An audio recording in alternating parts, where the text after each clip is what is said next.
What's the score? Any chance? 1,000 we had crossed. We are live, Pratik.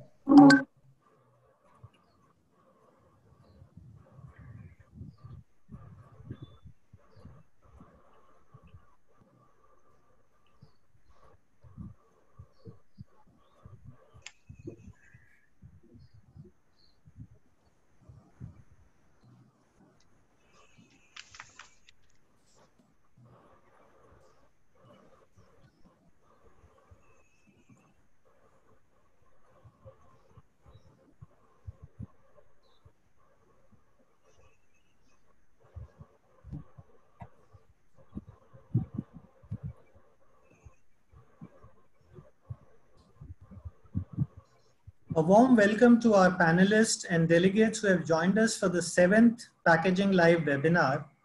Our theme for the day is brand protection, anti-counterfeit packaging and technologies. The next 90 minutes will offer you a deep dive into the challenges brands are facing with counterfeit packaging and how anti-counterfeit packaging and technologies are helping brands fight this menace. My name is Pratik Kaushik, Portfolio Director at REIT Exhibitions India, organizers for today's webinar and the PackPlus and SupplyPlus exhibitions. These are India's leading exhibitions serving the food, confectionery and FMCG sector for the last 15 years. As our delegates are joining, I would like to share some housekeeping rules. I'll request all the speakers to keep their videos on and mics on mute. Our delegates are requested to share any questions with the panelists today in the Q&A box and not in the chat box. We'll try and take up these questions at the end of the session during the Q&A session. We'll also be having 30-second polls for the audience. These will be taken during the discussions that we are doing today. And I'll request both delegates and the speakers to take them as they come. Our 7th webinar series once again brings together a power-packed panel, including brand owners, packaging and technology solution providers, and partners. Before we introduce them, I would like to introduce, and it's my pleasure to introduce the moderator of the day, Mr. Rajat Vai, partner Deloitte India. Rajat has over 25 years of experience in CPG and consulting. Prior to Deloitte, Rajat has worked with the global consulting and CPG companies at senior management positions at KPMG India. Over to you, Rajat.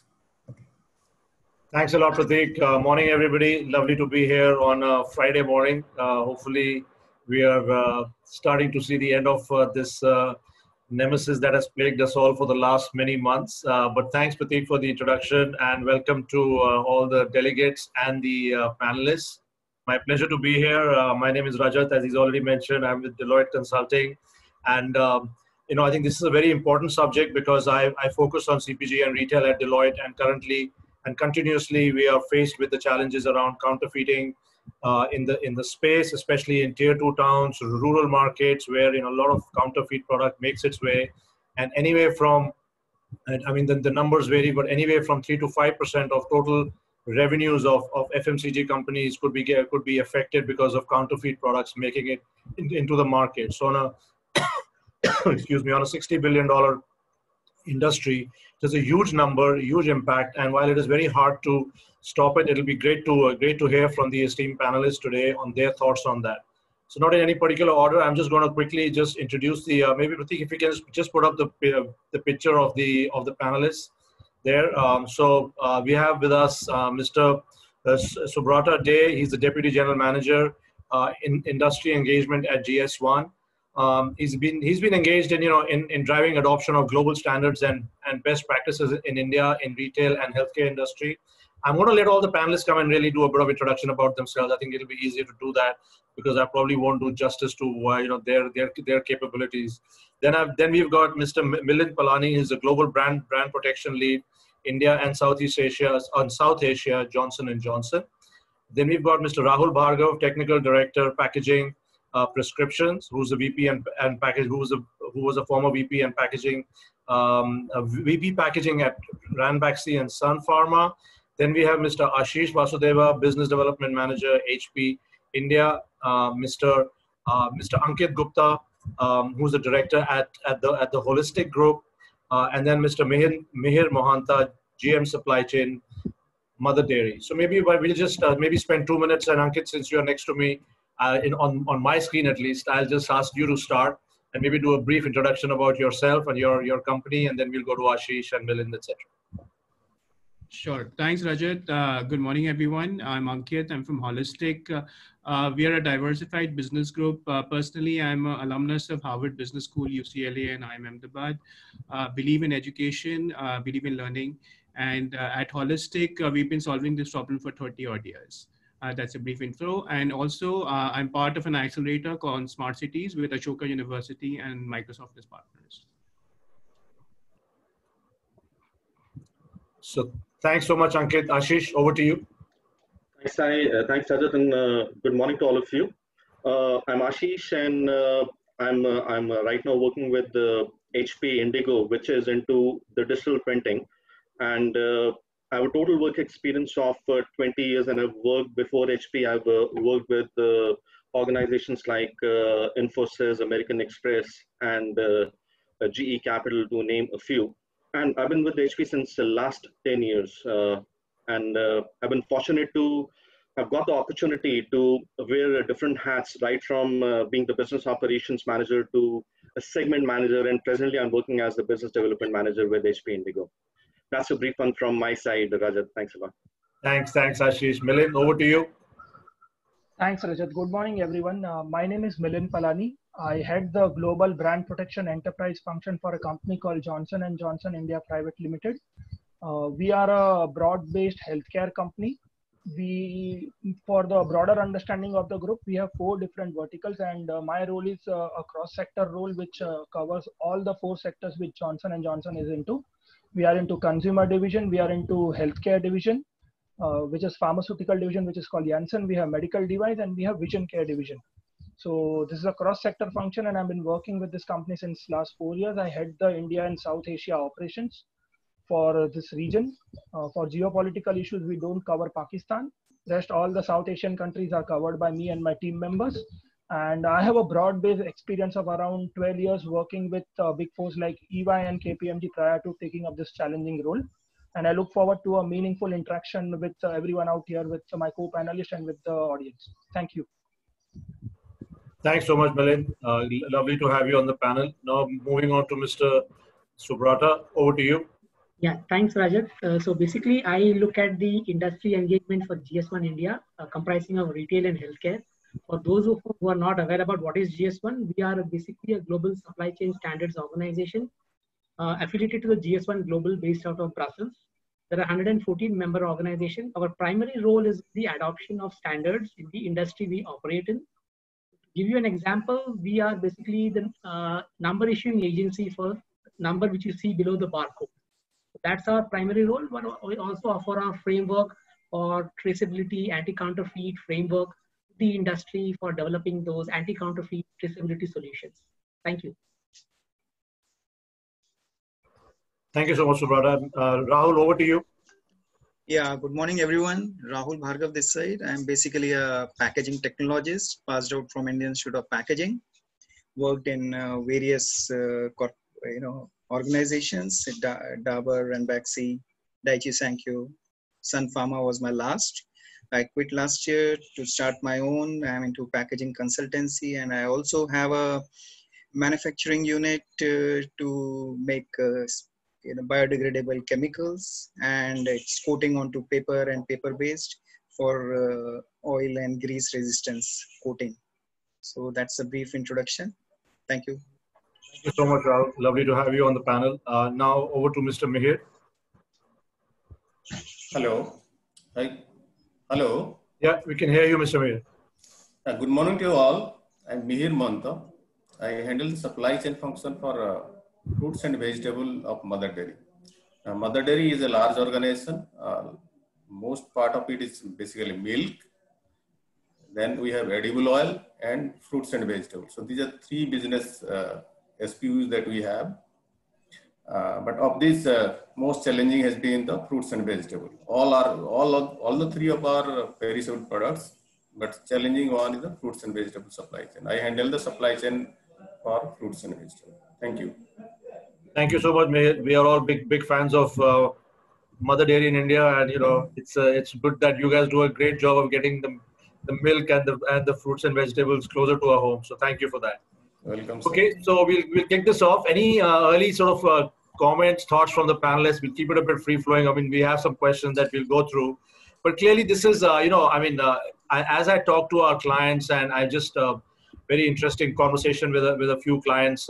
In fact, a large client last week, where we were talking about building their rural distribution and trying to see how do we build rural distribution in India. And one of the big when we did a survey with their existing customers, and they already distribute certain products and they want to take some new products into the market. And one of the things that came out, which even today is quite surprising, is that the reason they want this company to build distribution of additional products is because a lot of the consumers in rural and urban India came back and said that counterfeit products, fake products coming to them is the biggest challenge. And that's why they want reputable companies to bring products to them, because at least they are assured of the quality and the fact that it is an original product. So, and this is not talking about a conversation months ago. This is last week conversation with a large client which already distributes, it's a large government body which distributes, certain products into the market. And they're saying, can we add other products to our distribution? And we were talking about FMCG. And when we did the survey of their customers, this is one of the things that comes back from them is that, that this continues to be a big challenge, that even today, getting original product and non-counterfeit product, a genuine product into the market is a big challenge. So I'll just start on that conversation. Clearly loss of revenues for companies and brands is why we are all here together today to see how do we address that. So we have a nice panel of brand owners as well as technology and partners who are bringing in the solutions for going up against counterfeiting. So I'll start with you. Let me start with the brand guys first. So I'll start with Milind. Obviously large brand, big distribution across India. What is the extent, in your view, of the loss of revenues to companies like yours and to the government? I mean, and do you think it's a genuine problem? And what are sort of some of the challenges faced by brands? Thank you so much, Rajat. Firstly, Johnson & Johnson is, as you all know, we are a credo-driven company. The credo was written around 75 years ago. I'll just throw one basic light on the first parameter of what the first paragraph of the credo says. We believe our first responsibility is towards the patient, the mothers, doctors whom we serve.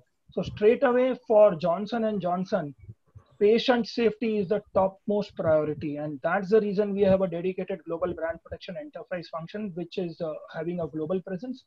And being a responsible, broad-based healthcare company, we always believe what product and each and every division we supply, it should be of top paramount quality, and it should meet and cater the patient health and safety. As you rightly said, counterfeiting, or I would say broad term illicit trade, is a social, harmless, victimless crime which impacts each and every one of us out here in the society. So there is a loss of revenue, deficit of trust, brand reputation loss. But for Johnson & Johnson, the most important is patient safety, because our products are going on small kids, moms, and even the pharmaceutical injectable drugs are consumed.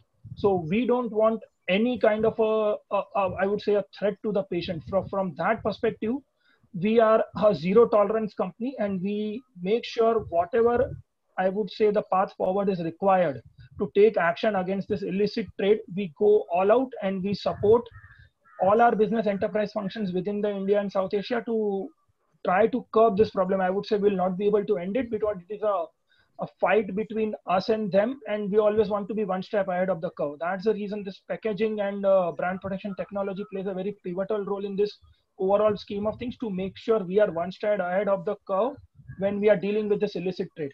Of course, there's a huge loss to the sales, to the revenue, but I always feel our company is a credo-driven company, and patient safety is of topmost priority to us. Thank you. Sure. Thanks so much. And I think that's spot on. I mean, given the importance of your products or any products, FMCG products are either consumed or put on the body or used in used in our personal space all the time, right? So having the absolute, the genuine product of the right quality, making sure that a consumer, as far as as far as the reach of the brands are, and whether it's rural, urban, gets a genuine product. Rahul, I'll come to you then. Yeah. You worked across many companies and many brands in your career. I mean, what do you think is some of the obviously, from a challenge? How big is the problem from your perspective? And secondly, what are some of the challenges that brands today face in this space? Well, companies spend a lot of money in developing a product, for brand positioning, how they market the product. But when it comes to brand protection, their focus is just basically on patents and other things. But when it comes to packaging, I feel a lot of companies are hesitant, at least in pharmaceutical, I find, or maybe in other sectors also. What happens is the marketing and sales guys, they are a bit hesitant to accept that the product is getting counterfeited in marketplace. The main reason they cite is that if competitors come to know, the word will spread that product is being counterfeited, and our sales will fall. So one side is this, and I'm because I've interacted with many product managers and brand owners. They always come up with this excuse that for fear of sales fall, And in fact, we did introduce quite a few anti-counterfeiting measures over last several years, but there was no promotion of that. That the product managers clearly stated that while you can have those anti-counterfeiting measures, but we are not going to promote. Like we worked a lot on having a unique serial number on each tube or each blister, which is very tough, at high speeds of 150 blisters or more than 120 tubes per minute. But we worked for a year to make that happen, and we could successfully do it, but the marketing team never promoted it for as an anti-counterfeiting measure, that it was an SMS technology, Our colleagues over here will know that SMS is one thing, that you have a unique number and you SMS back to the company, and the company will say it's a genuine product or not. But the marketing team accepted that fine, you do this, but we are not going to promote it as anti-counterfeiting measure. So I'm just sharing this example just to make the forum just aware of where that's very interesting. It's not just an external resistance, but even internal resistance. Internal resistance. Didn't think of it from that angle, that even companies are afraid that if they raise too much noise around it, then it damages the reputation. Then the distributors will start to feel that maybe it's not genuine product coming, and that's actually a very, very interesting point. Yeah, another thing was internal resistance as well. Yeah, agreed. I mean, including the cost. I mean, packaging was always considered as added cost, not as value addition. While patient-centric packaging or giving protection to the product and for the shelf life and other things, it's all fine. But when it comes to brand protection, it was of least importance. So that's one area that needs attention from brand owners. I mean, although I've been part of brand owner organizations for the last 30 years, but yes, that was one challenge that we faced, that companies were not coming forward to invest, or having any anti-counterfeiting measure will hamper the productivity. So if to ensure that productivity is on the higher side or equivalent to what is being produced, you need automation, which needs investment. And how many machines, how many things, I mean, those things mattered. So investment and cost that was being added because of brand protection was given least importance as far as packaging is concerned. So, okay. I mean, that's one aspect I wanted to bring out. While we all say that how much percentage or sales loss, revenue loss, everything, I mean, there is no firm figure, that many organizations, I mean, globally, if you, whether US or other countries, they think that goods coming from South America, they are counterfeited, or the generic products being produced in countries like India, that is also a copycat and counterfeited. So their definition of counterfeiting is altogether different. Okay. And so we need Some to interesting understand points. definition. Yes. Yeah. So that's another area which is, which should be looked at, because as I said, no company is coming forward for owning up that their products are counterfeited. I mean, many organizations are there. They pick up the products from market and share it with the companies, but companies don't test them and to certify whether they're genuine or fake.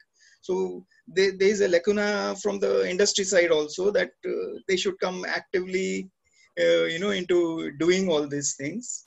The government from their side, they came up. I mean, I remember talking to one of the DCGI, Drug Controller General of India official.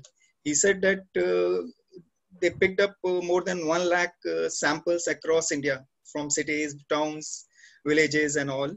And they could find only 0.33% substandard drugs out of whatever they collected.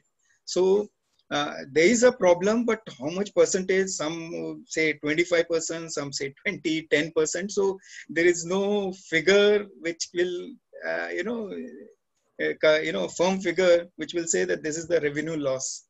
Sure. So let me come back to you on some of these interesting points. Let me come back to you on these. Yeah.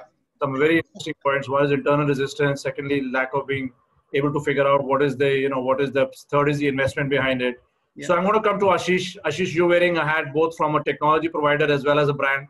So I mean, obviously HP is a large brand as well, which must be suffering from counterfeiting. And I'm sure in many of your categories, you must be finding a lot of challenge. I mean, I look at just cartridge ink, etc. A lot of refills happening all over Delhi, Nehru Place type places and all that stuff, which is, I'm sure, loss of revenue for you guys. Just your thoughts on where the hat from a brand perspective, what are some of the challenges brands face, and then we'll come to all of you from a solution perspective as well and start talking a bit about that. Yeah, thank you so much, Rajat, and once again, good morning to all of you. Rajat, I would like to begin with a declaration actually. The counterfeited medicines alone have killed more people than all terrorist attacks put together. And yes, you heard it right. Now, the statement actually doesn't come from me. It comes from the CBI, the former CBI chief of India. And there are statistics all over the public domain to validate it. On an estimate, approximately just about 20 to 25,000 people die from the act of terrorism. But just by consuming the counterfeit drugs, more than 1 million lives in a year are lost. That's globally. And also, I mean, talking about the COVID, it's already taken approximately 1 million lives, a little less than that maybe, in the first 9 months of the year so far. And therefore, it's actually not wrong to state that the counterfeiters are just like a pandemic to the society. Yeah. Oh, very interesting. Yeah. Coming to the economic side of it, the revenue losses for the brands globally from the counterfeits has increased by 50% in the last 3 years. That's from 1.2 trillion US dollars, which was in 2017. And by end of 2020, it is expected to surpass 1.8 trillion USD. That's a huge money. Now, putting the focus on the digital print technology that I'm representing today, now I would like to highlight its 3 key advantages. The shortens, that is print on demand and print what's required. The speed to market, which is as there are no make-ready requirements, and the variable data printing to include the features like versioning, personalization, and customization. Now with the variable data printing as a key powerful feature, every inch and every micron of a digitally printed package can be designed unique. It's like how each individual has unique fingerprints. And the reason the fingerprints impressions are classified as foolproof is because no 2 fingerprints can be the same. And following the same analogy, the digital print technology offers a similar power to the print buyers. That is, every micron of a printed material can be unique. And this is something which is simplest to apply and complicated enough to give nightmares to the counterfeiters. And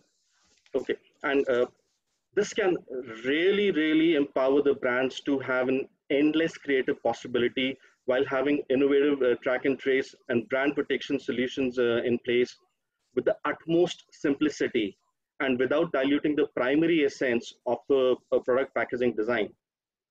Shantanu, can you please put up the first slide here? Thanks a lot, Shantanu. Yeah, let me share this beautiful success story of a Canadian brand, Free Farmers. This is a brand which has become famous for its roasted chickpeas. But a huge credit for their popularity also goes to the product packaging. Now, what different did they do? So they gave a complete supply chain of the product packaging transparency to their customers. How? By adding the unique product code on the package, which once submitted via the brand website, can take the consumers through the product journey right from the farm to the fork. That is, the farmers who grew it, where was it grown, under what weather was it grown, where was it harvested and processed, etc., and how was it even drugged. It can go to that extent. And at the same time, it also works as a brilliant track and trace tool. Now imagine how much of the confidence does it give to the consumers that what they're buying is an authentic product. And this assurance helps a brand in gaining the consumers' loyalty, who will be most willing to actually spread the positive word of mouth. Rajat, now we try and relate this the case study, especially with the startups in India, which are anyways mushrooming year on year. Now, having such an innovative, yet a simple track and trace mechanism on their beautifully designed packaging can really help them in building the much needed credibility with the consumers. Over to you, Rajat. Thanks. Oh, fantastic, yeah. And this whole farm and farm to fork traceability is going to become the mantra, I think, in the years to come, because clearly with more and more pandemic sort of situations, and clearly this pandemic has raised the awareness around health and vitality and, you know, being basically, you know, being secure and also sort of, you know, but wanting to know what am I eating, what am I putting on my skin, what am I putting on my hair.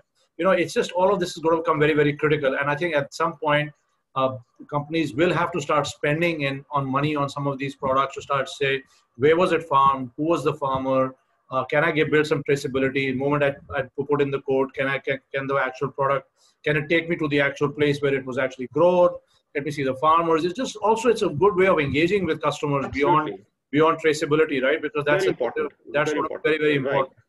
Yeah, and and I think from our perspective, but the challenge to all of this, and I'll come to maybe I'll come to Mihir first, and then I'll come to Ankit, is that the counterfeiters are also getting the same technology today. They are getting better and better as well. They're continuously trying to upgrade. And one of the things I was talking to a brand was that this is very hard to stop them because they are all fly-by-night operations, small operations. They set up shop. These lot of these technologies are not very expensive today. They're able to bring in the technology, you know, duplicate the packaging, put product out there, and then if we bust them, then, you know, they manage to get out very quickly and then set up a shop in another place. So as technology also becomes all sort of pervasive, easily accessed, Mihir, coming to you, what do you see as a challenge for brands like Mother Dairy? You know, how do you ensure that your milk that comes into the booth, or your vegetables that are there that are not branded, but eventually I'm sure you'll start looking at branded vegetables as well coming in packs. How has the pack not been tampered and some other product being put there which is not so healthy? I mean, how do you guys cope with that, and what are some of the challenges you are facing?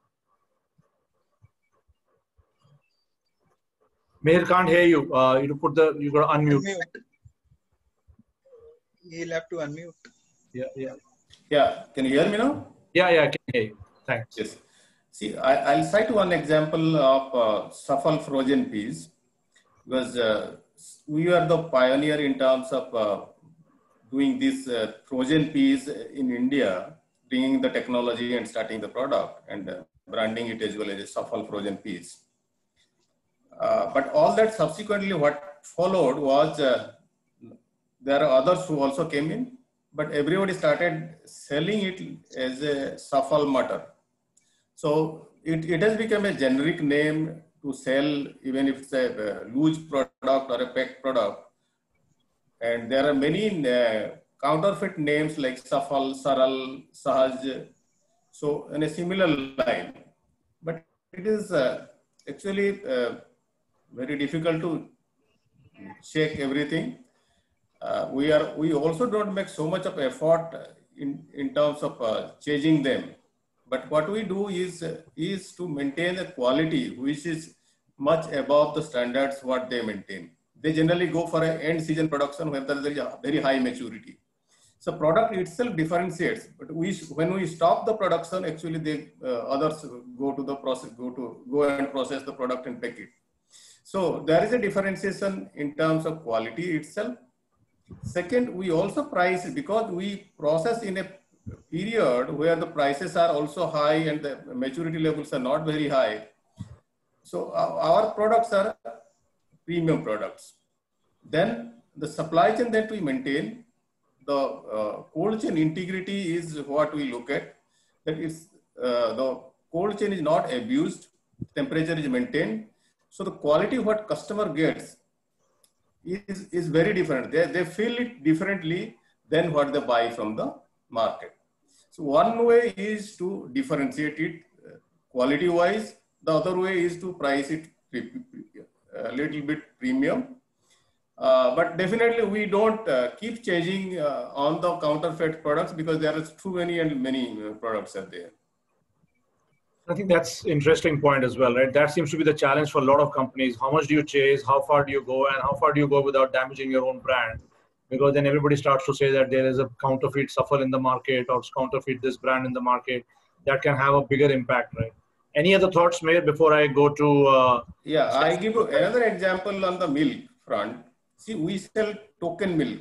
Token milk is a loose milk, but it's a branded milk. It doesn't have a packaging. You put the token and you expect the milk has to be same every time that you buy. But there are a lot of challenge in terms of managing this product because there can be adulteration anywhere, any point of time in the supply chain. Because it is loose, it's not packed. Even at the booth itself, there can be adulteration.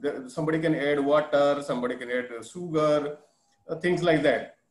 So, but we have a robust check system, and even in our own booths, which are managed by the concessionaires, we have put up different zones where every day out of the 1,000 booths, like 100 booth samples are picked up our own staff. They do it on a random basis, and these go straight away to a lab, which is specifically for checking this product quality.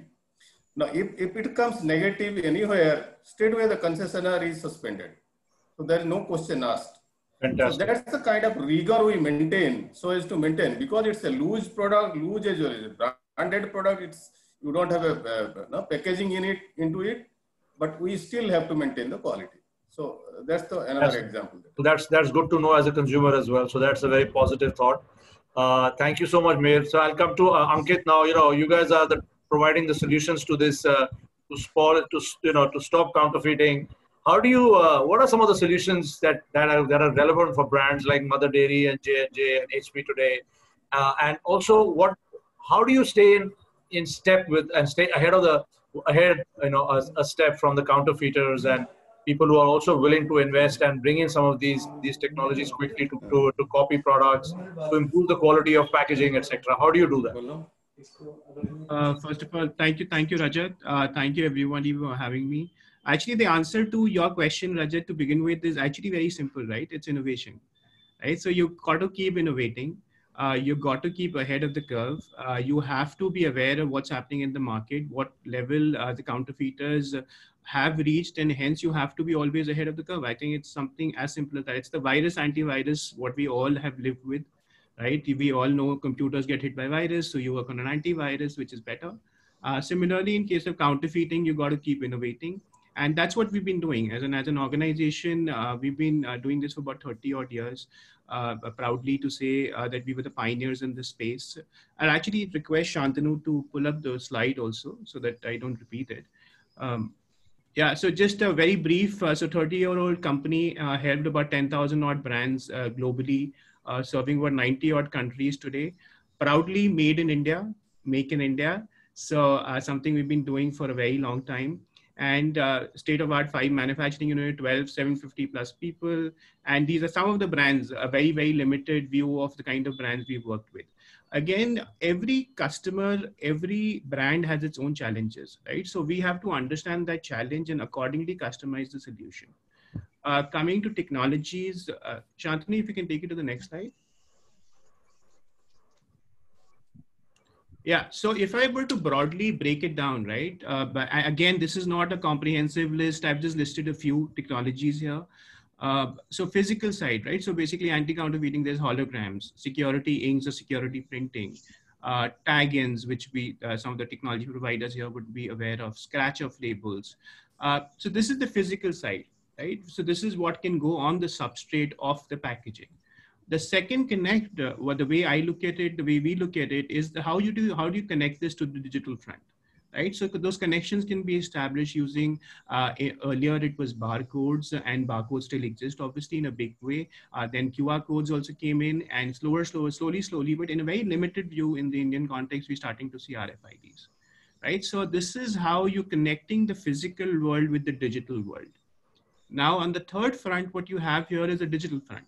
On the digital front, you have technologies which are the more e-age, cool, young, nice to hear, blockchain. Then you have more traditional technologies which have been around for a very long time, which are the track and trace and the supply chain management software. Again, SCM software is not something new, right? It's something we've been hearing, we've heard for forever. Just that now there's an application which is built around tracking and tracing products in the supply chain for this purpose. The purpose we're discussing here of counterfeiting.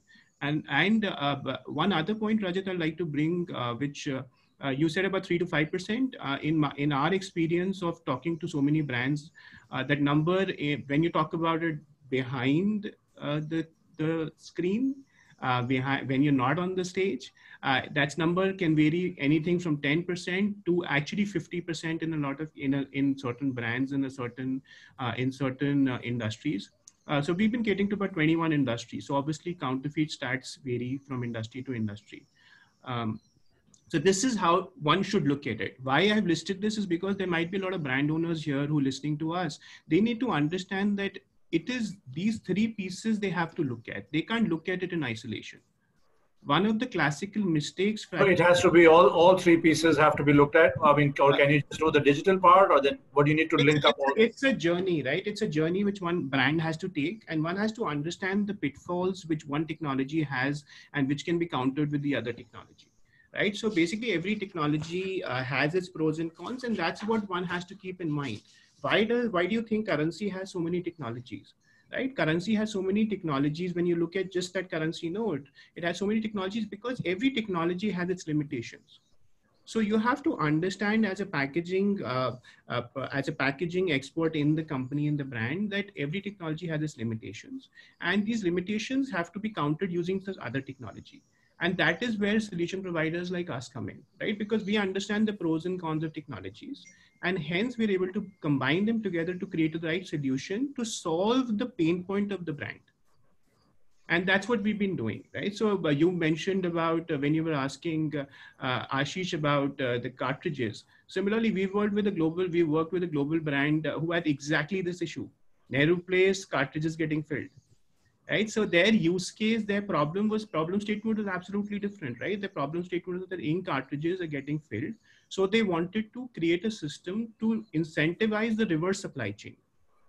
That was their solution, right? It was a very interesting solution which came about, that you have to incentivize the reverse supply chain to get that solved. So hence we combined these technologies, created a QR code, combined it with QR code, combined it with a track and trace software, combined it with Paytm, so that the money of the empty cartridge, when the empty cartridge comes back, the money is actually credited to their Paytm account.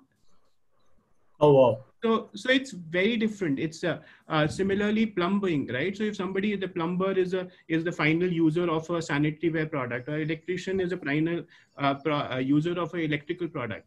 they are struggling with a different kind of a problem. They're struggling with the problem of that, okay, we are actually at ransom from the distributors in the supply chain because they don't want the exposure. So on one side, they have a counterfeiting issue, which is maybe again 10, 20%. And then on the other side, this is happening. So, so that happens. Can I just, Shantanu, can you go take it to the next slide? So as I said, combining technology, the other thing to look at the bottom here is the ISO standard 12931, right? So where it talks about how anti-counterfeiting, anti-tampering and track and trace have to be looked at together. And the fact that whatever solution any brand is opting for, they have to combine the overt feature, the covert feature, forensic and digital, right? So basically that overt is what is visible, covert is what you can see in the microscope, forensic is something what our friend from Mother Dairy was sharing, right? So basically you have your own internal supply chain to authenticate it, right? So you have your auditing team to authenticate stuff. And digital is how do you combine it? And that's where what we've done in this. Shantanu, the next slide. One other aspect I like to bring across to everybody is the aspect of that, how do you choose a partner, right? So basically we are talking about counterfeiting. We are talking about the problem of duplication. So you have to be able to trust the vendor, right? You have to be able to trust the solution provider. And hence that question is very, very relevant about how do you combine these. Could you just open that slide? I'll just quickly, we can see a different one. Yeah. The next one. The next one. The last one. The last slide. Yeah. This. So basically the technology aspect, do they have the right technology, right? In-house. Are they sourcing the technology? Is it in-house? Do they have the right certifications? Do they have the digital solutions in-house? Do they have enough credibility of an experience in the market, right? So it's not about pointing the finger at me, right? It's all about that these are the right question which a brand owner should be looking at before choosing the solution provider. So I think, Rajat, I'll leave it here. I'll touch upon the case study maybe later whenever you want us to. Sure. Very, very interesting. Great to hear. Look at this technology, and I can just think of so many of our clients who potentially, because I think there's an interesting link to this, right? It's not just technology to trace product, but today every consumer brand wants to be in touch with the end consumer. One of the best way to touch the end consumer is to get them to somehow scan this code and know that they've opened the product, use the product. Suddenly you get access to end consumer, because today FMCG brands are distributed through mom and pop kiranas where there is no scanning. So 90% of your revenue is coming from business where you don't know who the end consumer is. And by using these technologies today, you can actually engage with the end consumer, but you got to make it worth his while to, to actually scan it and to check it. One is obviously the fear psychosis that, of course, that, it's counterfeit or not. But other thing is to create that much interest for me to know that if I'm opening a bottle of ketchup, or if I'm opening a bottle of, packet of chips or crisps, or, a bottle of, a soft drink, I should be able to want to know what is, or a juice, for example, and where is the juice being produced? Who was the farmer? Where did it come? What was the transportation? What was the temperature during transportation? Why can't we have these things today? Because then you as a brand get to know me, because then you can talk to me directly, right? This is the whole mantra is, the marketing of one, but on every package, you can actually create that. Obviously, it has to be worthwhile from a pricing point of view, and the unit economics needs to work. So Subrata, I'll come to you, and Ankit, I'll come back to you on the case study, and we'll talk a bit more about it. But great, thanks for sharing that presentation. I'll just add one thing here, Rajat, to what you just said. Actually, it happened very naturally for us. We were never trying to become the loyalty management or warehouse management solution provider for them. Right? The intent was to solve the problem of counterfeiting. But when you got into track and trace technology and the supply chain management software, you realize suddenly you have this data set, right? Suddenly you have this data set for the brand, right? For the brand. Absolutely. And suddenly they were using it for different purposes. Absolutely. You got complete visibility. This is what we talk about: digital supply chains, digital, connectivity to consumer. The solution actually exists if you can bring in this technology into your packaging. So Subrata, I'll come to you, and then we'll start the discussion around case studies and see some innovative lists. I'll come back to all of you around innovative solutions. So Subrata, over to you. You guys are doing a lot of interesting work in terms of, bringing in the standards, etc. I've attended a lot of your sessions. So, just talk a bit about some of the solutions you guys provide, and just give a perspective as well on how how serious the problem is, because Ankit has thrown up some amazing numbers. It's not just 4 or 5%. It could be as high as 50% in certain categories. So I mean, which is absolutely staggering, right? This is just loss of revenue for business. So maybe we are already a 5 trillion economy from that perspective.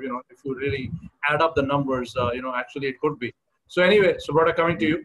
Thanks, Rajat. Yeah, so basically, as Gs1 India is a supply chain standards organization, besides being the service provider for the barcode numbers, so we also look at areas where we can help the industry in terms of developing framework for product recalls, track and trace, anti-counterfeit solutions.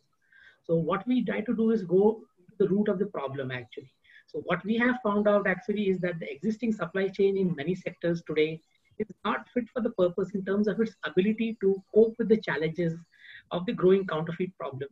The shortcomings are due to primarily the organizations are dependent on old legacy systems, which are based on paper flows actually. Although there has been deployment of RFID, barcode solutions and EDI technologies, but the solutions have been in very, very exceptional cases and circumstances actually. So, but whatever has happened, they have not been done on the basis of the deployment of global standards and best practices for unique object identification, traceability, and event management. And that is one of the reasons, root cause actually, why the brands are facing anti-counterfeit problems.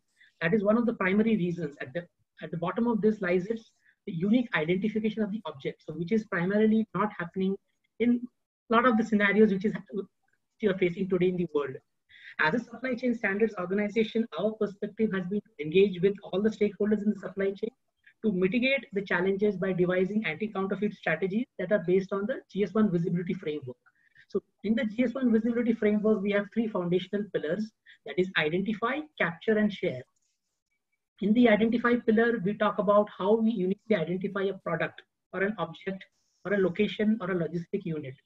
There are various Gs1 identifier keys that are available, basis of which you uniquely identify these items in the supply chain. Secondly is the capture pillar, as the barcode, the RFIDs form the captures. Information that is captured about the product are then encapsulated in the form of either a barcode or a QR code or an RFID. And then the third pillar is basically the share pillar, the information that is transmitted from one end of the supply chain to the other. So whether it's a master data exchange or an exchange on EDI or an exchange, for that matter, flow of information flowing from one end of the supply chain to the other, that is the share pillars. If all these 3 pillars are basically encapsulated in the solution, whatever, so we work with several solution providers, systems integrators to see that the solutions which are developed in the market for track and trace, for product recall, anti-counterfeit are all based on global standards and best practices. So our objective is to educate the industry on how to use the Gs1 Visibility Framework to develop the solutions which will help the industry. Over to you, Rajat. Thank you. Thanks so much, Subrata. So Milind, I'll come to you now, since we'll talk a bit about some of the solutions, right? I mean, already I think Ankit and others have talked about some of the solutions that they are providing. But what are some of the obviously, clearly one of the things you mentioned was that it really damages consumers' health. Ashish also gave some staggering numbers of how many people die because of counterfeit products. So I think so it's clearly a given that consumer health, well-being, trust really gets impacted by counterfeit products. Just some innovative brands, some innovative solutions that brands like yours are taking to help to avoid counterfeiting, to educate consumers. What are some of the things that you guys do that or that you've seen examples of best practices in the industry outside of your company as well, that you can think about that sort of help address? And clearly, working with the government closely for the industry becomes very, very important, right? Because this cannot be done by industry alone. The government has a stake in it, because there's a loss of revenue for the government, the taxes and all the other collections. The entire tax along the value chain gets lost. People's health gets impacted. So that's again a further impact. But just talk a bit about that. Sure. Thanks, Rajat. I will definitely throw a light on what J&J is doing a bit in this endeavor to stop the illicit trade on a proactive front.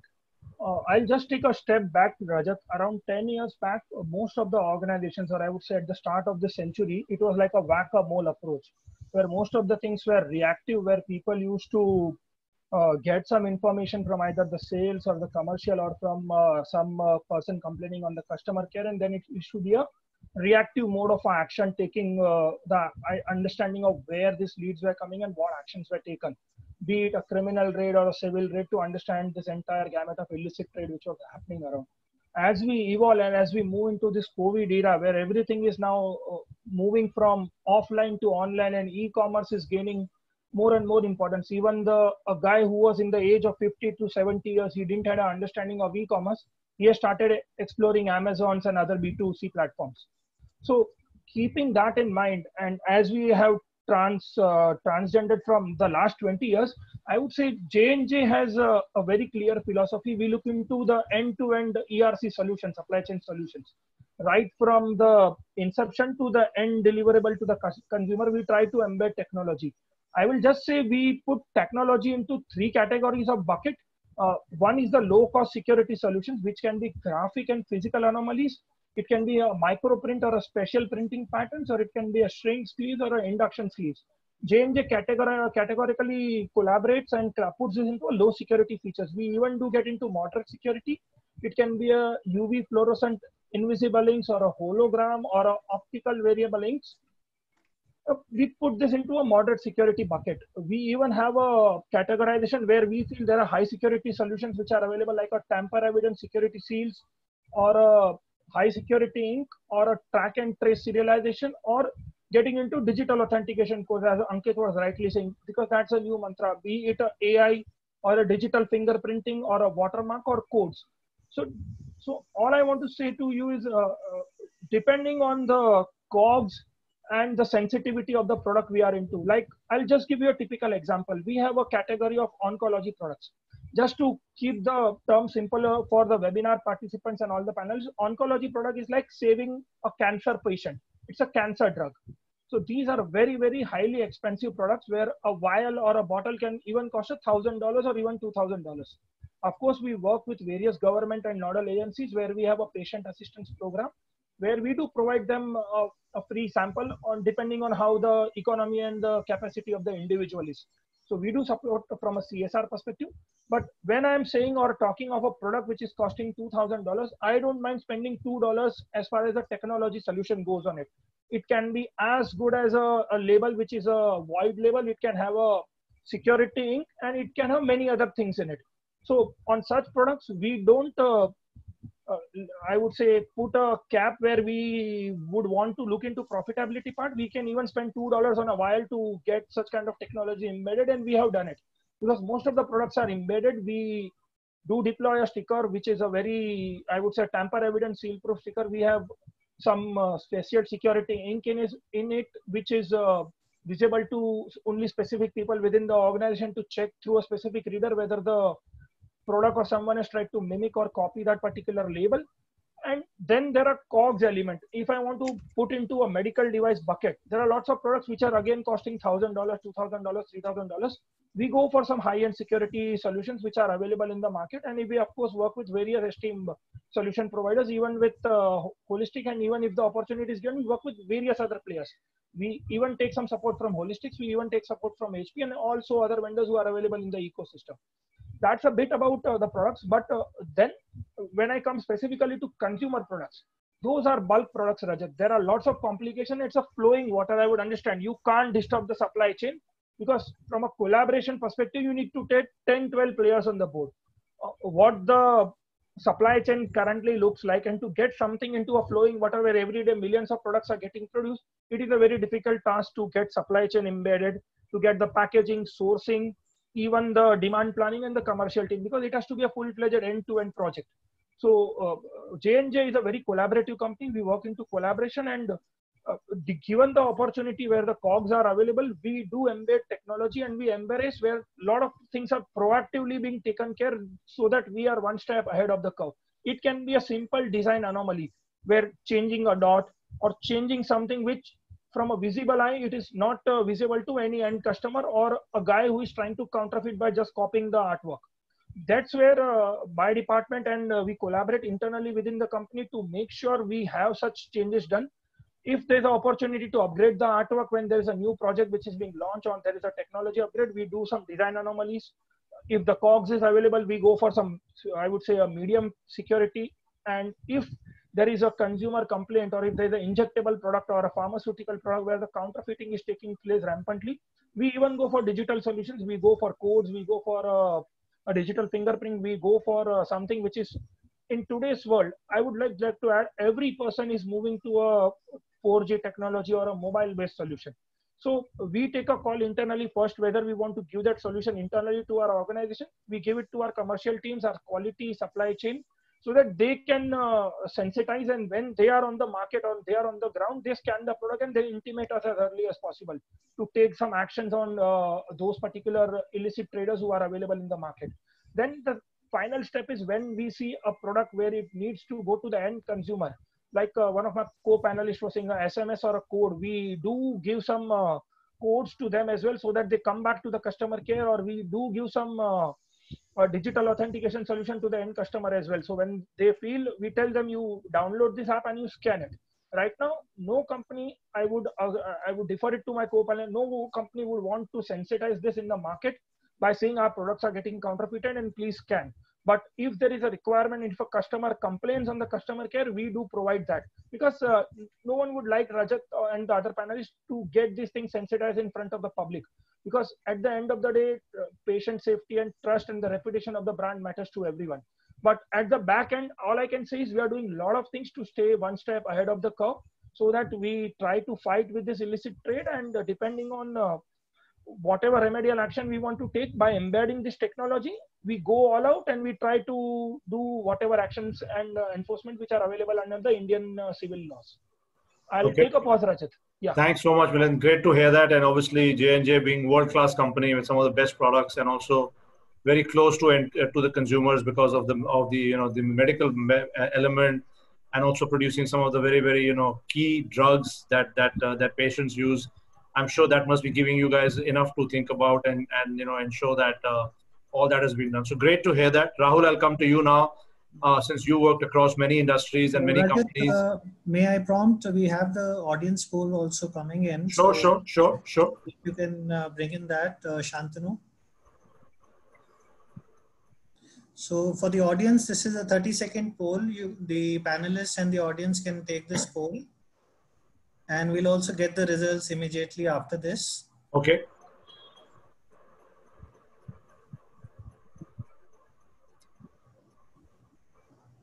Can the panelists also poll or not? Yes, the panelists can also poll.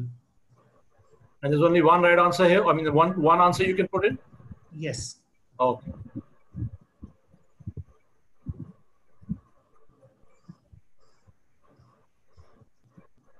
So we'll just get the results now.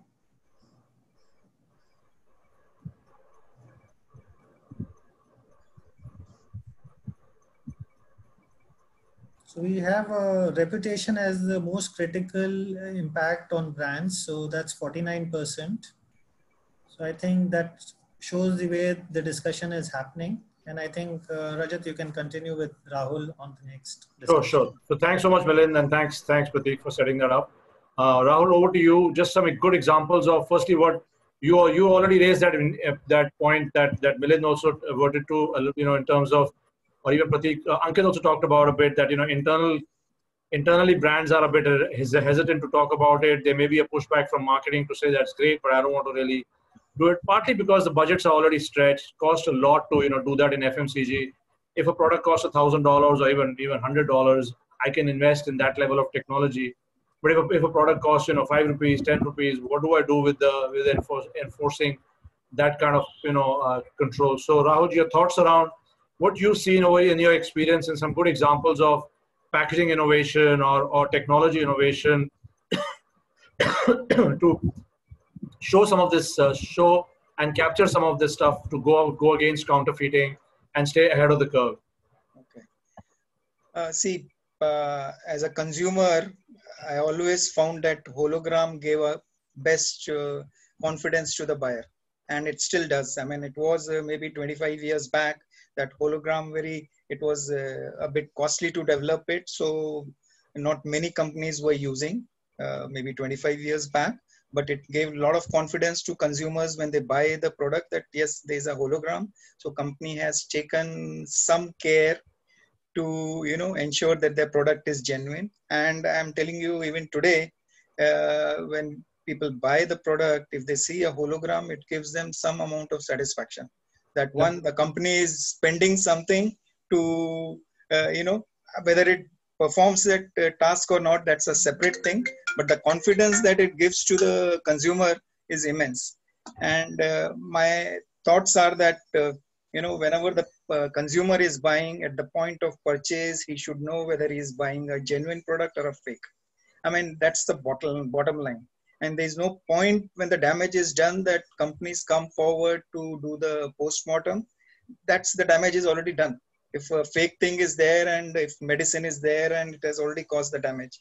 So my clear understanding is that whatever technologies we develop, it should be that consumer should know when he is buying the product that it's genuine.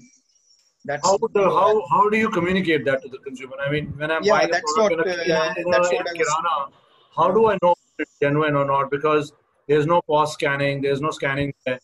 So what are some of the thoughts around that? And maybe, you know, I mean, have you seen some examples of companies trying to, because there is a fear of over-education, right? Then people become too careful and too sensitive, and any change in the branding may just throw them off that, oh, you need to fake it. So there's a very fine line on that, right? If you too over-educate, you may almost scare the consumers away, right? And also the distributors away. So that's one scenario. I was just thinking that, you know, and I'll open this up to everybody as well, and I'll come to you when we talk about it. Today, you know, we have 250 million smartphones in India. This will probably go up to 450 million in the next. Smartphone is a great device, right? It's in your hand. We live by it. It's easy to scan on it. QR codes are already, you know, every you know, mobile wallet or e-wallet is using QR codes to, you know, for payments, etc. So I think scanning today of some form of, you know, using QR code, etc. And somewhere, because that's the only way where a consumer is actually buying the product and check, right? Otherwise, if 90% of my, see in the West where 90% of the retail is done through the modern retail, and it's very easy because a lot of it is scanned at the point of entry. They scan the product when it goes into the warehouse. It's scanned when it comes into the store. It's scanned when they check out. So there are multiple levels of scanning. So it's very hard for products to get there. But in our system, where once it leaves your factory, you have no idea where the product goes to. 50% of business is wholesale channel. We have no idea where that product ends up in the end, in which particular retailer. How does it move there? It moves wholesale to wholesale into rural or urban markets. So traceability becomes a real challenge here. And in my view, I think maybe, you know, anything that links to the back end on the mobile phone will become the actual savior for consumers. Any other thoughts, Rahul? Then I'll go to others as well and get their thoughts on. Yeah, so as I said, that point of purchase, that's very critical. And as I mentioned earlier also, that we did introduce the SMS thing, that you have a unique number on each unit, you know. But still, overall or globally, the practice is not more than 3-4%. Consumers will SMS. We need to make it very efficient. Yeah, that is also the higher side. Automatically creates a barrier. Yeah, so it's just hardly 2-3% consumers who actually go and check their product is genuine or not. They never come back to the companies. So that's one. That's an interesting point, right? And maybe you know, I'll ask Ashish this. I mean, do consumers really even care, right? Unless they actually fall ill, nobody really checks the genuineness of a product. I mean, I buy products all the time. I never go and check where is it made, who made it, what's the barcode like. So do consumers also really don't care?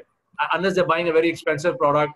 Of course, if I'm unwell and I'm buying expensive medicine, I will want to check that, right? Or if I'm going for a vaccine or whatever. But that's a very different and very rare occasion of usage. But on a day-to-day usage, how many consumers even care?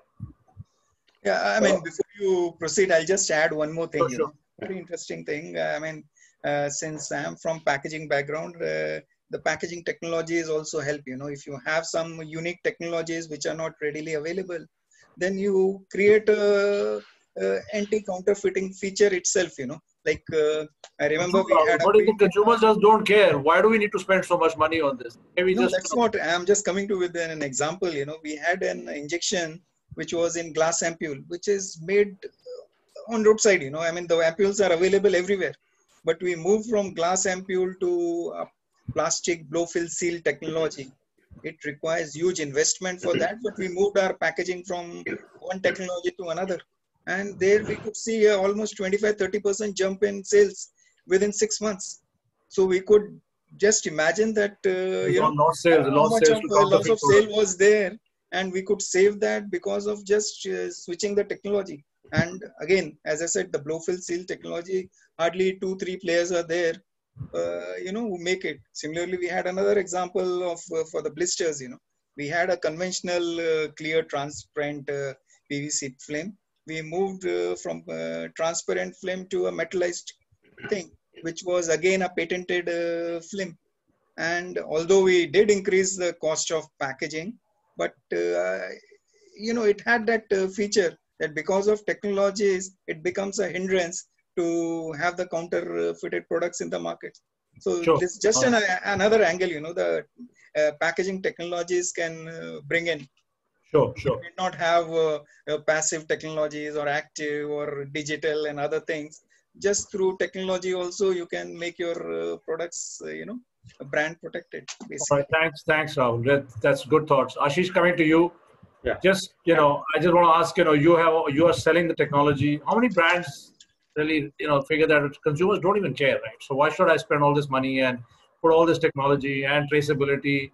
Nobody really is doing, as a consumer, we all talk about traceability. We talk about all of these things, but at the end of the day, how many consumers make the effort to go and trace?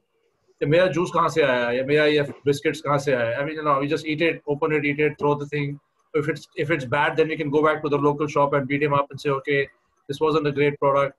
But I mean, unless we come across bad products or counterfeit products, we really don't really care, right? So how do you make companies believe that that they should do all this? And that's, I guess, that's where the cost-benefit ratio becomes important. Thanks, Rajat. Well, Rajat, we really cannot blame the consumers if they don't care. They will not. See, it's a responsibility of the brand and the associations and the government to keep their efforts on to spread the awareness. And that has to happen continuously. I mean, it can't just happen once and stop, because the counterfeiters exist, the adulteration exists, right? So let's not blame the consumers for it. Let's be responsible ourselves as the brands and the technology partners and the associations and the government. Yeah. Let me again share a very recent incident. There was a scam that surfaced up of the fake NCERT books worth about 35 crore Indian rupees.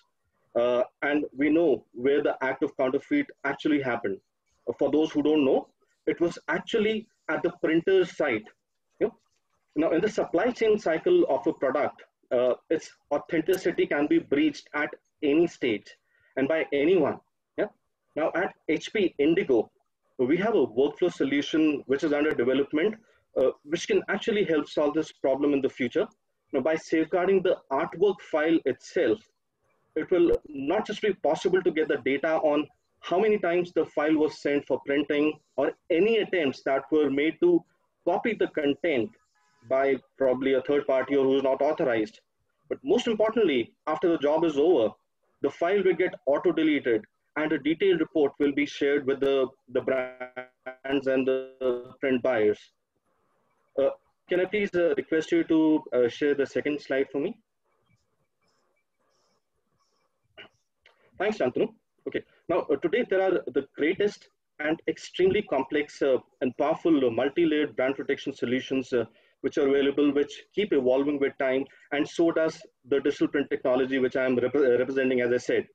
But what's important is how the print technology and these workflow solutions, what even Ankit also mentioned about, they can be married in the most simplified way to achieve the most complex and the layered brand protection solutions, which are too complicated and expensive to be faked.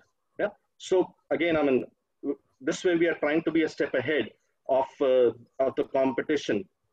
And now these multi-layered brand protection solutions could be any combination. Again, I mean, it was said by our experts, overt and covert features like the watermarks, serialization, microtext, variable QR codes, and gouache patterns, etc., which can be printed with the HP Indigo's invisible UV inks. Then there are tagging things for extremely advanced level of security, which can be only seen with the special detectors. So Rajat, you see that the entire range of security features, right from the simplest ones, which I had mentioned when I spoke earlier, like by designing the packaging unique and variable, to having a combination of overt and covert impressions, can all be easily achieved. And what stands out as the biggest advantage is that with HP Indigo, these multi-layered solutions, the difficult and the easy ones, covert and overt, across the levels, can be seamlessly printed in just on one press and in just one pass.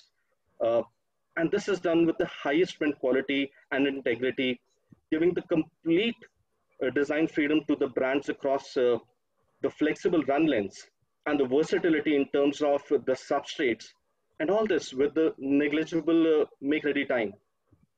Rajat, I mean, in the present day era of COVID, we actually executed quite a few hand sanitizer labels projects for some of the very prominent brands in India with the multi-layered brand protection features, and delivered it to them within a record time of 24 hours.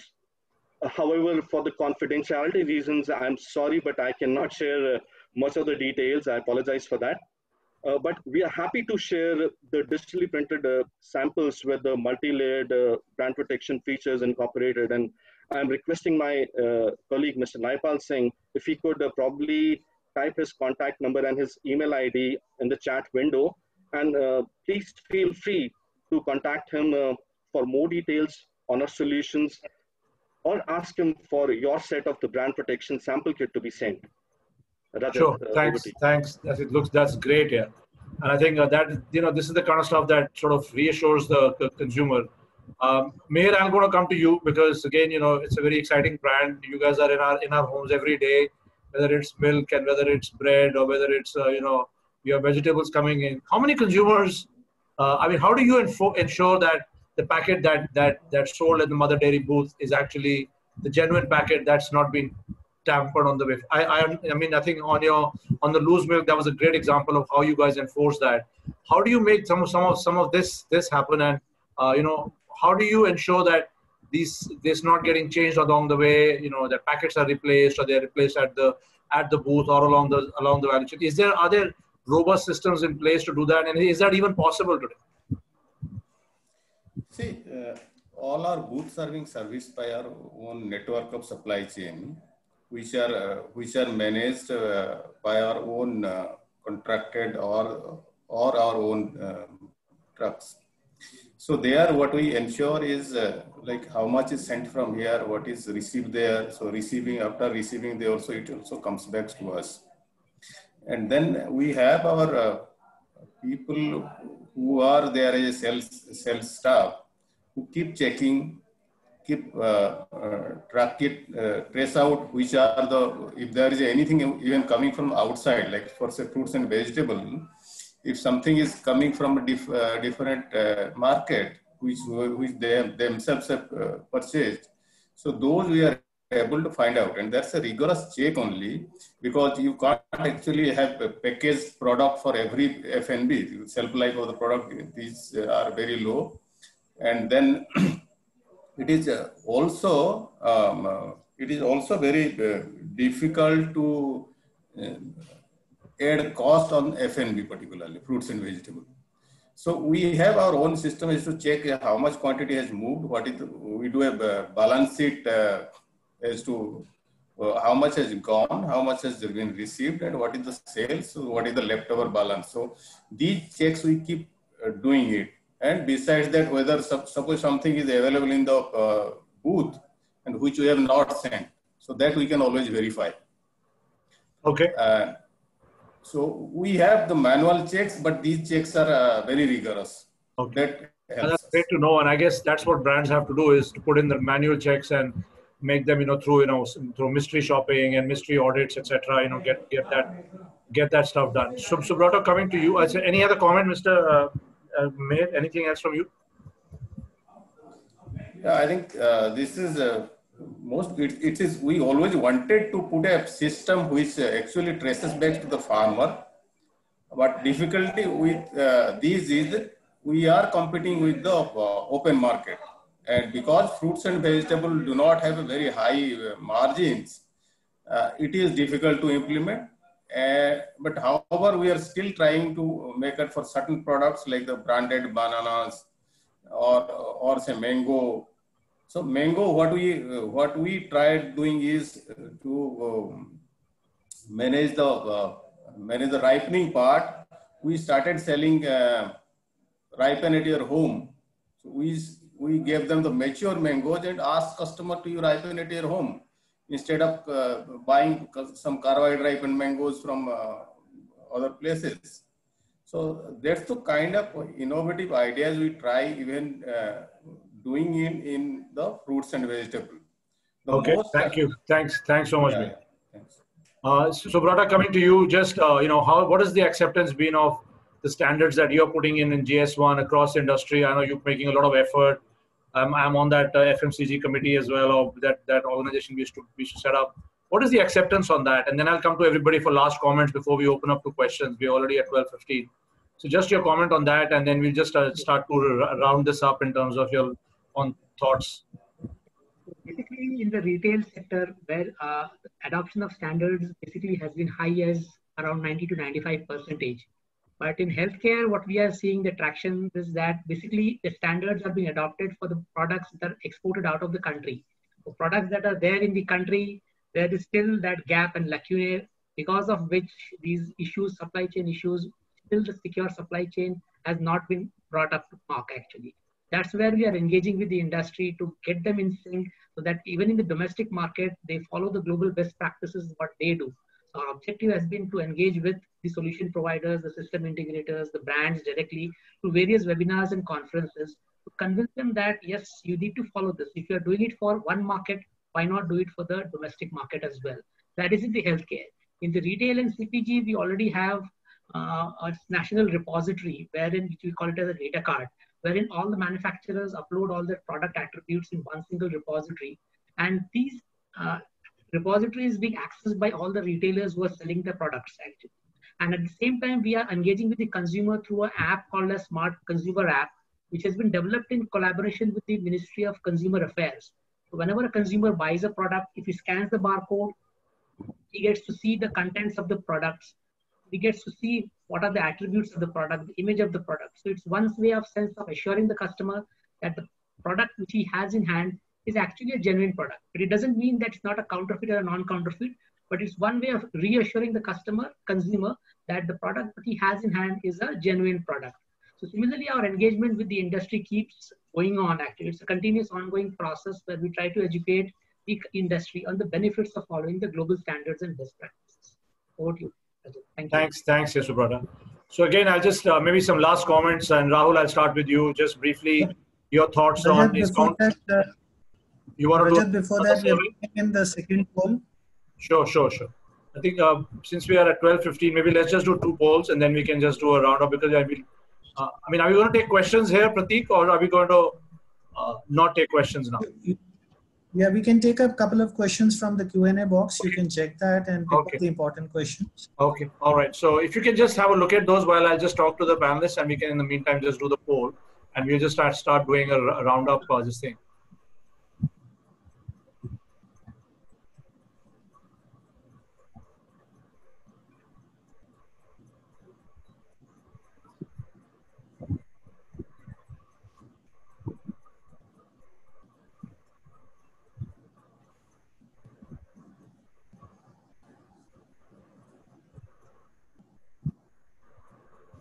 So we have the poll results, and I think it's equally balanced across multiple technologies. Quite balanced, this one. Yeah. Okay, so interesting. Thank you everybody for the polls. I'll just come to the last sort of thoughts from all the panelists. Sorry, we never have enough time for these kind of discussions. It's actually a very exciting discussion, and as I'm just thinking how many of my clients actually think about this, and it'll be interesting to get a bit more conversation going on this.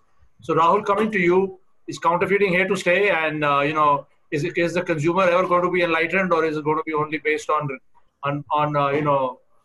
shock treatment when they get bad product that they realize, then they'll look for solutions?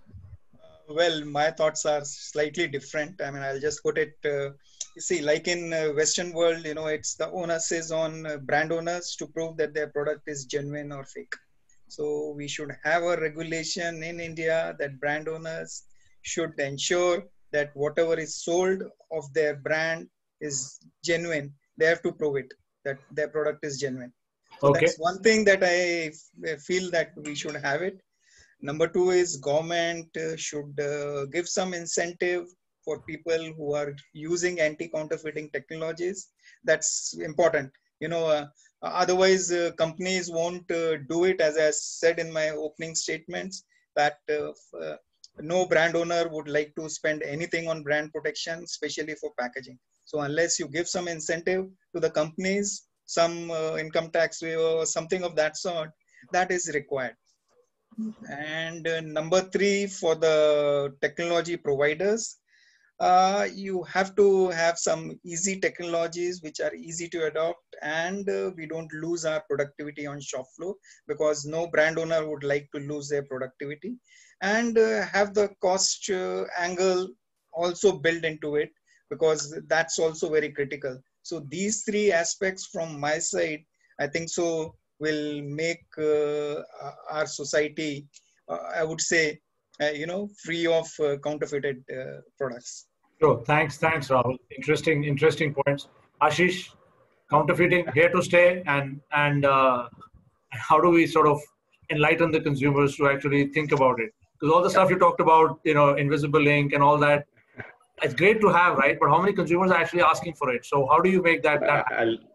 Sure.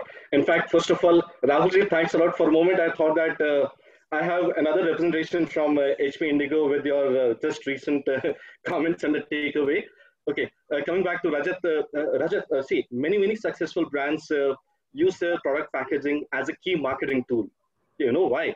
Because as per a survey, almost 64% of the shoppers say they would buy the products right off the shelf if they like the packaging without even actually researching about the product. And a good 70% of the consumers form the first impression of a product based on its packaging. Therefore, the primary focus of a brand should always be on how the packaging can be made more engaging, which even you said a lot of times, Rajat, yourself. How can it be made more engaging with the consumers?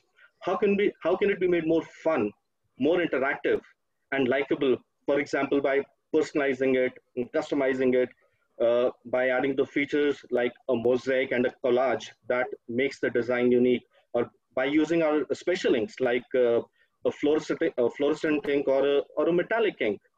And these little value adds themselves make it difficult for any product to be copied by the counterfeiters. Now, by simply adding a variable QR code, again, as you mentioned, on the packaging, a brand can promote consumer engagement big time. Trust me, a lot of brands are already doing it in India, our customers. And from the consumer side, it gives them a sense of assurance that the product they're buying is genuine. And I would like to end by stating that had the world been free from counterfeiting, there actually wouldn't have been a need to add the brand protection features at all onto the packaging. And therefore, having these security features on the product should be seen as a byproduct only, which doesn't dilute the original creative essence of the packaging. Because for a consumer, please understand, it should always be that beautifully designed package with the concealed security features embedded. And I would give it back to you, Rajat. Thanks, Ashish. Good thoughts. Ankit, your parting statement. I would actually add a different dimension. So the first survey, what we saw the highest reason was reputation. It was surprisingly not loss of sale, right? So reputation obviously is important for sure. 110% it's important, but one has to change the narrative as technology providers. There's a lot of brand owners and decision makers sitting here. We have to understand there's a huge loss of sale aspect going on. So the whole cost narrative, the cost discussion is happening because somewhere the decision makers are not realizing that there is a huge return on investment on these technologies. So it's actually an investment, it's not a cost. right? The Okay. second one realizes it's an investment. One will realize, and I have run some Excel sheet numbers. I'm a numbers guy, and the numbers are so staggering, right? There are 1,000% ROIs also to that extent. I'm just talking about to that extent, right? So a simple 5%, let's say 5% duplication control could eventually lead to ROI of, for all you know, 20, 30%, 40%. Right? I'm just saying because it depends on the company, depends on the product, depends on the number of SKUs, but there is a clear return on investment. There's a clear loss of sale control which happens. So one has to keep that in mind. And Rahulji very nicely had put it as an example in how they change it from film to a security film. That example, what you gave. The other thing which I'll just like to add as a takeaway is, as an end note, is that how I feel time is now, right, for these technologies to finally kick in, because even though these technologies have been around for 30 odd years, brands maybe have for the longest duration have been shy to talk about it. But thanks to digital, one of the reasons why we are talking in a webinar, social media, consumers are not going to leave the brands and us alone. Right? So consumers are activated, consumers are going to talk about it. Because consumers are talking about it, brands will have to be active about it. So the consumer side is working, policy side, government is getting activated on it. I'm also on a couple of panels with the government on different topics, and I can see they want to do something about it for sure. And they have started to take note of it, which is a good part. Right. And the third is the technology piece, right? So finally, we have technologies where you combine it with like holography, security printing, QR code, and track and trace put together. When you put it together as a bundle, suddenly you have technologies where you can actually solve it for the consumers standing in the supermarket, which we've Thanks, Ankit. That's really good. That's some really good points. ROI, technology, consumer is active. Milind, over to you. Last parting sort of comments. Just from from your perspective. Sure. Thanks, Rajat. Firstly, as I always say, patient and consumer health safety should be the topmost paramount importance which every organization should give. The volume is going down a bit. Maybe just speak up a bit. Yeah. Can you hear me now? Yeah, much better. So as I always say, consumer patient safety and health should be the paramount, I would say, topmost priority. Most of the organization should give when we are I would say selling a product which is much more responsible, and it should be a broad based. Just one last thing I would like to say. There is a lot of race going on for this COVID vaccine these days. So J&J is also into it. On a proactive front, I would like to say, and I would like to urge all my co-panelists or participants, like it is a good time to make sure we have the track and trace and securities and everything into this COVID vaccine. What we have currently seen is even before the vaccines are launched, we are seeing counterfeit versions available on the online platforms and other stuff. So as a responsible company, all I can say is J&J is, and the supply chain, believe me, Rajat, is moving so fast. Every day the situation is dynamic. We had recently tied up with a Hyderabad company. So we are going all out and we are trying to embed as many security solutions as we can in that vaccine. But given this current situation, such kind of dynamism and I would say optimism is required by each and every healthcare company to make sure whatever vaccine is coming out in next a year or so, or after 2 years, there has to be enough security safeguarding measures in the packaging or the final product which has to come out. So as a responsible company, we are going all out, and as a responsible brand protection in enterprise, we are making sure we get all those maximum security features embedded in the vaccine. So when a safe vaccine, whichever company launches first, it should reach to the consumer in the way it should be. So, and we always need to be ahead of the curve, Rajat. It is like a cat and mouse situation. When you are ahead of the curve, you can do a lot of things. And whatever the legal permissible solutions which are available in India, you have to take remedial actions on this proactive activity, what you are doing. Thank you so much. Thanks so much, Milind. Really appreciate it. Great comments. Meher, your last comment before we go to Subrata. I give the one example in agriculture field where we are completely maintaining the traceability, including the global good agriculture practices for all our grapes that we export to Europe. So it complies all the standards, including the MRLs, minimum residual limits, which pesticide was used, what the plant protection, even to the extent of whether the farm is having a ladies' toilet or gents' toilet or not. But when it comes to the Indian situation, we actually take the grapes which are left over of the what is exported. So we don't demand for the kind of residue limits, the safety measures, the health, track and trace. So this is something in India we have to also demand for our consumers have to ask for such standards. They have to demand that whether it's proven good or not, it could have a little bit of cost, but at least they will be assured of the safety and food safety standards. Absolutely. So it's not that Absolutely. we feed others good things and we ourselves don't take the right things. Yeah. So Yeah. that needs to be That's consumer awareness has to come up. So that's, I'm not sure whether that's consumer or whether that's government, right? I think in these countries, the government has taken that set now and set that as a requirement. It's not that the consumer is saying, I want traceability. The government says traceability is important. That's why you're doing it. But then the price has to justify it, right? You can get a higher price there. In India, we are not able to get that price, and that becomes a big challenge here, right? From that perspective. Yes, it has a cost attached to it. So if consumers are willing to pay for it and government also enforcing it, things will come up. Yeah, absolutely. Because we are already doing it for export purpose. Absolutely. Thank you. Thank you. And Subrata, last comment by you. Yeah. So basically, the anti-counterfeit strategy is basically we require a holistic and a multi-layered approach actually, which requires change management, beginning with the internal organization, aligning itself towards the anti-counterfeit strategy, going forward, changing across how the various stakeholders in the supply chain react to it. So for an effective anti-counterfeit strategy, the need is to lay a solid foundation, which is to ensure end-to-end visibility of the supply chain, and basically to have a secure and supply chain. And for that, we need to go back to our basics. The foundations needs to be correct. When the foundations and the basics are correct, like you're able to uniquely identify everything in the supply chain, then you can build a anti-counterfeit solution, which is basically can be a technology agnostic, it can be unique and interoperable. So that's the approach which global standards and best practices lays highlights on, and that's what we advise the industry to follow. Over to you, Rajat. Thank you. So thank you. Yeah, I've just seen the questions. Many of the questions are very much what the panelists have already addressed, right? From cost to traceability to how do you make it work. So I'm not going to take any specific questions. We're also out of time, I think. So on that note, I just would like to thank the panelists for their time.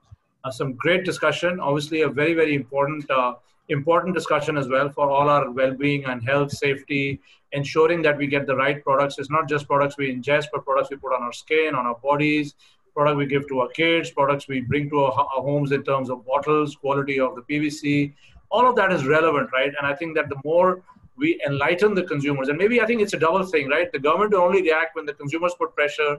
So maybe we need to enlighten collectively the consumer much more on what should be done. What are some of the Western, the practices being done in the West, even in Southeast Asian markets, which are nearer to us? What are some of the things they are doing so that the consumers here put pressure on the government to then say, okay, we need these programs in. The challenge will always be, it's a chicken and egg story, that it costs, so therefore that it has an impact on price. India is a very price sensitive market, so hence we don't want to do some of these things. But anyway, it's a very interesting discussion. Thank you everybody for your time. Really appreciate it. Prateek, over to you. Thank you, Rajat, for moderating the session wonderfully and in fact summarizing and sharing the context of the issue at hand that the brands are facing. It's been a well-attended and engaging session and discussion today, and I hope the audience finds the discussion quite insightful. I'd like to mention a special thanks to HP India and the Holostik Group for powering this webinar today. Thank you for your support. And thank you to all our speakers and the audience who have joined us and shared their valuable time today. I have also shared a feedback link. It will help us improve. So I'll request the audience to click onto that link and take that feedback survey. It's a very short survey. And until we meet next on the next edition of the Packaging Live webinar, please stay safe, stay connected, and thank you so much. Thank you all.